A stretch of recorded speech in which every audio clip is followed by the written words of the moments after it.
Ассаламу алейкум жигиттер, туугандар. Ушу Kia K5 үлгүсүндө машинаны Кореядан Sunny Trade деген компания аркылуу алдырдык. Машина бизге 14 күндүн ичинде алып келип беришти.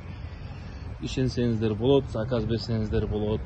Бүгүн 16 март машина келди. Кудайым буйруса өз ээлесине алдык.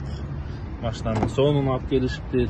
Сүрөттөр кандай болсо ошондой алып беришиптир. Тонировканы жарымы чечилбей калыптыр. Буну атайын эмеге жабышыптыр. Жолдо айдалып келген машинаны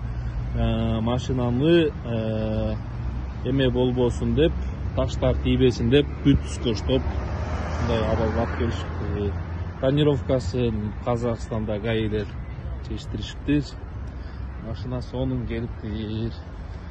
Sunny Trade деген компанияга Алла разы болсун.